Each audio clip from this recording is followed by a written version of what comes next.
మీ అందరికీ జై భీమ్, నమో బుద్ధ. ఈ భారతదేశమే మనది అని చెప్పుకోవడానికి గర్వపడాలి. మన భారతదేశంలో మన మూల నివాసులం, మనకు సర్వ సంపదలు కలిగిన ఈ దేశం దూరం చేయడం జరిగింది. టోటల్గా జ్ఞానం లేకుండానే చదువు నుండే దూరం చేయడం జరిగింది. మరి ఇవాళ మన సమాజం ఎక్కడికెక్కడో గుట్టలలో, అడవులలో తిండి లేక, బట్ట లేక, ఇల్లు లేక నానా విధాలుగా కష్టపడుతున్న తరంలో మన భారతదేశంలోని పుట్టినటువంటి మన తాతలు, ముత్తాతలు వాళ్ళందరూ మన కోసం విచారం చేసి వాళ్ళు కొంత జ్ఞానం సంపాదించుకొని మనం ఏంటిది, మన జీవన విధానం ఏంటిది, ఏ విధంగా ఉండాలి, మన మీద వాళ్ళు పెత్తనం చేసి మన దగ్గర ఏం లేకుండా చేసిన వాళ్ళు మరి ఇప్పుడు మనం ఏం చేయాలి, విద్యను నేర్చుకోవాలి, మన గత చరిత్రను తెలుసుకోవాలి అని మనకు నానా విధాలుగా మహాత్మా జ్యోతిబా ఫులే, సావిత్రిబాయి ఫులే, రమాయి, బాబాసాహెబ్ అంబేద్కర్ గారు గుర్తు నుంచి మొదలుకుంటే ఇవాళ లాస్ట్ వరకు మన కోసం పోరాడిన వ్యక్తులు మన సామాజిక అభివృద్ధి చెందడానికి, సామాజికంగా, ఆర్థికంగా, రాజకీయంగా ముందుకు సాగటానికి మన కోసం త్యాగాలు చేసిన మహనీయుల యొక్క విషయాలను మనం అందరం తెలుసుకునే అవసరం ఉన్నది. వాళ్ళు ఏం చెప్పిండ్రు మన కోసం, మనం ఏ విధంగా బతకాలని చెప్పిండ్రు, ఏ విధంగా ఐక్యంగా ఉండాలని చెప్పిండ్రు, అవి మనం తెలుసుకునే అవసరం ఉన్నది. ఈ భారత రాజ్యాంగం బాబాసాహెబ్ అంబేద్కర్ గారు ప్రతి ఒక్క సమాజానికి, ప్రతి ఒక్క జీవికి ఏ విధంగా హక్కుల అధికారాలు అందాలనో ఈ రాజ్యాంగ పీఠికలో మనకు వివరించడం జరిగింది. అది ఏ విధంగా ఉన్నదంటే మన భారత రాజ్యాంగం చాలా మందికి భారత రాజ్యాంగం తెలియదు.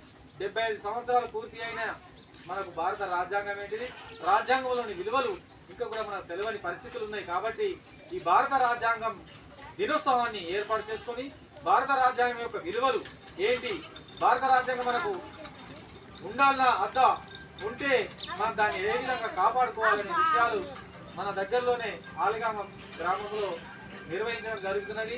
ఈ విషయంగా భారత రాజ్యాంగం ఏంటిది, భారత రాజ్యాంగ విలువలేంటి, భారత రాజ్యాంగం మనకిచ్చిన హక్కుల అధికారాలు ఏంటి, అవన్నీ చెప్పడానికి బయట నుంచి మనకు భక్తుల హస్తాలు మీరందరూ ఆ కార్యక్రమానికి హాజరు కావాలి. మన భారత రాజ్యాంగం ఈ విధంగా నేను కొద్దిగా చదువు చెప్తా, మీరు అందరూ అన్నా మంచిదే, లేకపోతే అందరూ ఒకసారి ప్రతిజ్ఞ చేద్దామా, అందరం ఇట్లా వచ్చి. భారతదేశ ప్రజలమైన మేము భారతదేశాన్ని సర్వసత్తాక, సామ్యవాద, లౌకిక, ప్రజాస్వామ్య, గణతంత్ర రాజ్యంగా నిర్మించుకోవడానికి పౌరులందరికీ సాంఘిక, ఆర్థిక, రాజకీయ న్యాయాన్ని, ఆలోచన, భావ ప్రకటన, విశ్వాసము, నమ్మకము, ఆరాధనలో స్వాతంత్రాన్ని, హోదాల్లోనూ అవకాశాల్లోనూ సమానత్వాన్ని చేకూర్చడానికి మరియు వారందరిలో వ్యక్తి గౌరవాన్ని, జాతీయ ఐక్యతను మరియు సమగ్రతను సంరక్షిస్తూ సమృద్ధత్వాన్ని పెంపొందించడానికి 1949 నవంబర్ 26న రాజ్యాంగ పరిషత్లో ఎంపిక చేసుకొని శాసనంగా రూపొందించుకున్న ఈ రాజ్యాంగాన్ని మాకు మేము సమర్పించుకుంటున్నాం.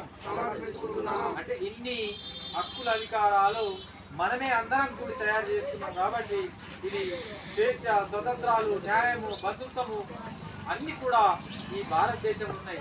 ఇట్లా కులం, మతం, భేదం, వర్ణం, లింగం ఏం లేకుండా అందరు మనుషులు సమానమే. అందరికీ మాట్లాడే అధికారం, పనిచేసే అధికారం, ఏ పనైనా చేయవచ్చు.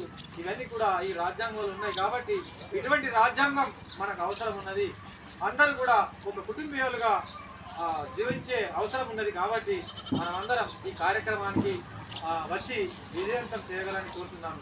జై భీమ్.